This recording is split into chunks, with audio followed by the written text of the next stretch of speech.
Petrificus totalus, Wingardium Leviosa. Professor Irwin yelled. Snape's body froze and he and McGonagall lifted off the ground, their eyes wide in fear and surprise. They floated to the ceiling, staring at each other, then back at Professor Irwin, who was sliding his wand back into his robes. I am sorry for doing this to you, you know. Well, maybe not sorry for you, Severus, but you'll be down whenever Dumbledore or another teacher comes around here. I seriously doubt a student will risk your deaths just by taking off the spell. It would a very stupid student who would do that, Professor Irwin said with a soft chuckle, setting his broom against the wall. And Severus, the reason I have not made you invisible is that I would forget and no one would see you. Honestly, I thought you would have known that. Smart as you are. Professor Irwin glanced up at Snape, whose eyes were wide with hatred and surprise. Professor Irwin swooped away down a hall, then turned down another. He passed several coats of armor and paintings before a figure jumped out in front of him. Argus Filch, his cat at his ankles. Professor Irwin, he asked blankly, expecting a student. Professor Irwin brushed past him. Your sister hopes you are well, Argus, he called over his shoulder. Filch sized up in anger, but didn't move or say anything. Because as much as he disliked the professor, he respected and feared him, for Professor was nearly next in line to Dumbledore as best wizard in the world, and most powerful. As he swept through the halls, he came across a flying man. Ah, Peeves! Peeves sneered at Professor Irwin. Fessor Tommy's back at Hoggies? He asked sickly sweetly, leaning in to look at Professor Irwin, a mischievous grin spreading across his face. Professor Irwin smiled coyly. The bloody Baron's been telling me that he's been quite angry with you. Peeves, he said, acting as if he had been at the school for a while that day and was very pleased about this. Peeves looked at the professor in shock. Angry at Peevesy. Says you displeased him and he's very angry with you. I expect he'll be coming round soon. You'll be hiding, then, I suppose.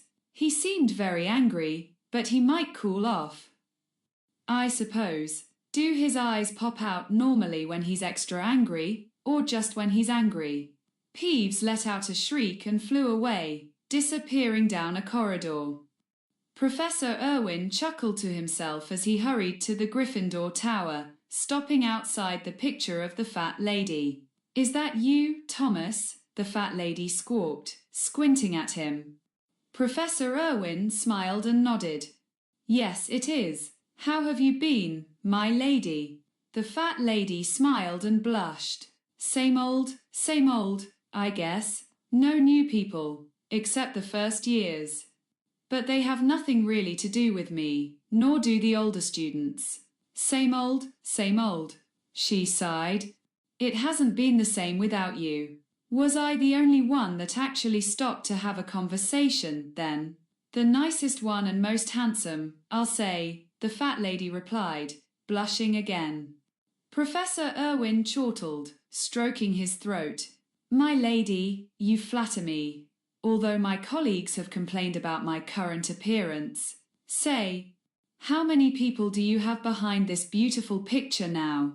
He asked smoothly, dripping with flattery, though, if you'd asked him, he would have wanted to say he hated doing this to the poor lady. The fat lady swelled up with pride, a smile on her face. About everyone. I think a few prefects are out, and Fred and George Weasley, of course, she said with a sigh. And I think Harry Potter, she didn't see the professor wince, is still out, but I don't know where. Maybe the library. The fat lady smiled again. Why do you ask? Professor Irwin shrugged. Conversation. I'd better be off now. I have a meeting. Have a good day, now. He flashed her a winning smile and hurried away, toward the library, his smile fading as soon as he had turned his back. The library was nearly empty. The librarian had her back to the professor, stacking books in a cart. There were a few students, but, alas, no Harry Potter, as no one was old or young enough. And Professor Irwin hurried out, unseen by anyone. It was quiet in the halls, until soft footsteps began to echo in the hall. A small boy with mousy brown appeared at the end of a corridor, fidgeting with his camera. He didn't see Professor Irwin until he was 5 feet away from him. "Oh, sorry, sir, I didn't see you," the boy said. "Quite all right, of course. I am looking for someone." "Are you a Gryffindor?" "Yes, a 3rd year," the boy said with pride. "Who are I looking for?" "Someone by the name, Patter." "I think it was," the professor replied delicately. "Patter. Oh, you're talking about—" All students returned to their house common rooms immediately. Professor McGonagall's voice called through the house, magically magnified. "I'd better go," the boy chirped cheerfully, yet still with a tinge of worry. He hurried down the corridor to the Gryffindor Tower. Professor Irwin cursed angrily, shaking a fist. Someone had come and seen Snape and McGonagall, already. He mumbled a few words, disappeared from sight, and hurried to the staff room, following a small man in quickly. "What is going on, Professor McGonagall?" a man asked. "Professor Lupin, everyone. There is something going on that—" "What, Minerva?" Snape demanded angrily, jumping up from the table, clenching his fists. "Besides Irwin showing up and body binding us, then suspending us in air, leaving us to be found by Binns and Flitwick, what, besides that, is going on?" "I will tell you, Severus," said a grave voice. Everyone looked to the door. Dumbledore stood in the doorway. He closed the door behind him and sat down at the table. Snape looked around at everyone, then sat back down. "As you all very well know, James and Lily Potter died. Survived only by Lily's sister and the Potter's son." Snape's face twitched. "But what you didn't know is this. The Potters are survived by another." The blood from Snape's face drained away. "You don't mean Thomas Irwin?" All the teachers stared at each other in amazement. "Impossible," Snape continued. "Who is he related to?" "Dumbledore. That Muggle family?" "Hardly." His angry face became a sneer of disgust, like he didn't believe Dumbledore at all. "Severus, Thomas Irwin is the half-brother of James Potter," Dumbledore said. Snape faltered, nearly falling out of his chair. What? How?" Dumbledore sighed.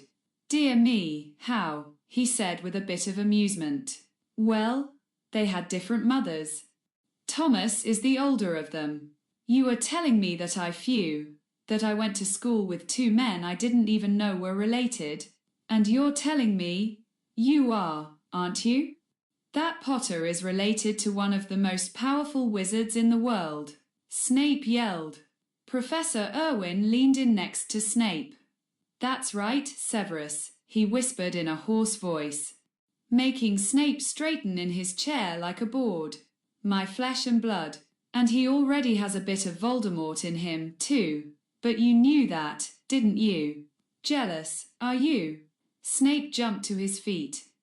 "No, I am not, you lunatic." He looked around wildly as if to see where Professor Irwin was, but it was impossible. The other teachers stared at him until he hissed. "He's here, Thomas," Dumbledore said suddenly in a loud voice. "Show yourself." Professor Irwin chuckled mockingly from across the room, making the teachers swivel around in their seats. "Not likely, Albus. I may have been taught by you, but I am not your slave anymore." Dumbledore's eyes narrowed slightly and he sighed. "Thomas, you really think you can convince me, don't you?" Professor Irwin sneered. "I mean, come off it, old man. You can't convince everyone anymore. There was bound to be someone who didn't listen to your every whim." "Thomas Irwin, If I could see you, I would slap you, McGonagall snapped. But I can see you and I can turn you into a snail, so I advise you hold your tongue, Minerva, Professor Irwin said calmly. Hold my tongue, Dumbledore gave her a look and she fell silent. Thomas, Dumbledore began. For ages I have been trying to convince you to come to Hogwarts to meet Harry. But you have refused every time. Why now? Other matters first, Albus, the Dursleys are the boys' only living relatives. Dumbledore looked at the table. I thought you would be too distraught, so you handed him over to them. Professor Irwin snapped angrily, snapping into view, and pointed a finger at Dumbledore accusingly. He would have been better off with Severus. I have only read things they have done to him and I was furious. How dare you even think you have the right? There was a sudden knock on the door and it was pushed open. Professor Irwin recognized her slightly. Madam Pomfrey, McGonagall asked with a slight edge to her voice. All this yelling is going through the castle and it's giving Potter a headache, and that's the least of his problems. The woman snapped in Dumbledore's direction, narrowing her eyes at Dumbledore. As if blaming him. What is wrong with him? Professor Irwin asked, his voice suddenly shrill, touching his throat. Madam Pomfrey glared at him. He's sick and I doubt it's any of your business. Anyway, what is your name? She demanded sharply. Thomas Irwin. Madam Pomfrey stared at him. Thomas Irwin, half-brother to James Potter, uncle of. Madam Pomfrey just stared at him. Thomas. Professor Irwin swung his head around. Albus, he said coldly in response. To finish our conversation, the conversation has barely begun. You twit. Professor Irwin yelled. He snapped his head to McGonagall. Don't even try anything, Minerva. You may not know it, but I am a lot faster than you, he said coldly, turning back to Dumbledore. Thomas, please. If you will listen to me, listening to you is pointless. Dumbledore. And furthermore, back to the original conversation. What gives you the right to ship my brother's boy to people you knew would hate him? Who you knew wouldn't give him a life other than near slavery? Who would break his leg to stop him from being a wizard? Who would lock him up to stop him? Minerva warned you about them. You should have known anyway. Since you seem to know everything, Professor Irwin sneered angrily. You, sick, Thomas? Dumbledore suddenly yelled, making everyone jump in surprise. His eyes burned with blue fire. I know it. You know it. Everyone knows it.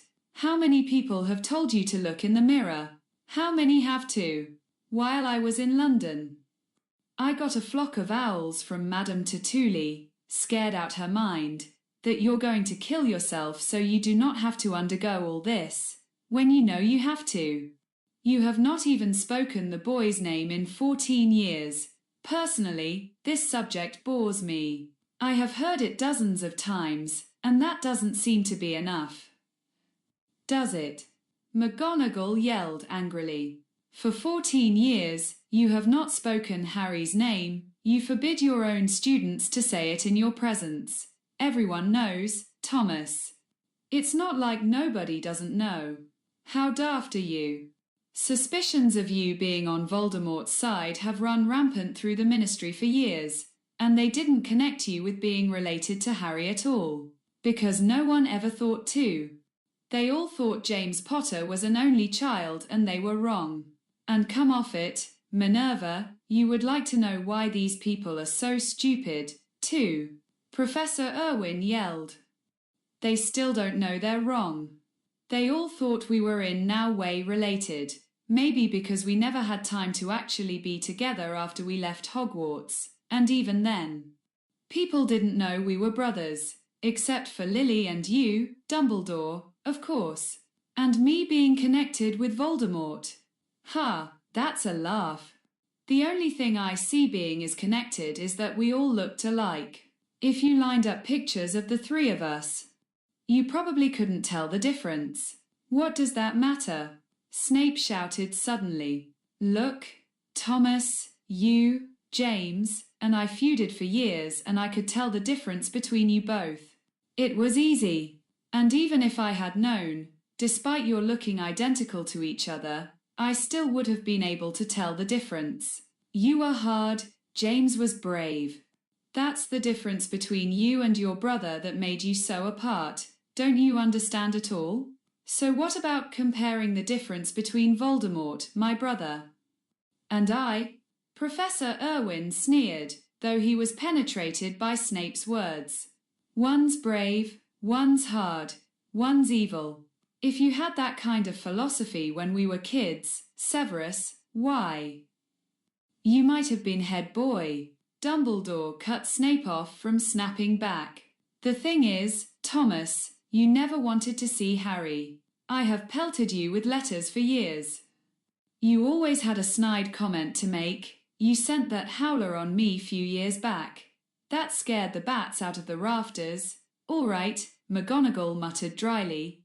You terrorized your students, colleagues, and friends. And never once did you ever write or say the name. Harry Potter, Professor Irwin bellowed, shaking the room. Is that it? Is that what you wanted me to say? Harry Potter, there. I said it again. Or do you want me to parade down Diagon Alley or the middle of London screaming, Harry Potter? Harry Potter, he demanded coldly. Because if you do, I'll do it, Albus. I'll do it. I'll follow your every whim, dear old Dumbledore, the bumblebee, sir. And what do you think all your letters? A little girl asking why I hated him so. His name, his injuries, his triumphs. And his history did to me, Albus? Professor Irwin demanded, tears suddenly forming in his eyes. I have asked you this before, and that is something you obviously don't know.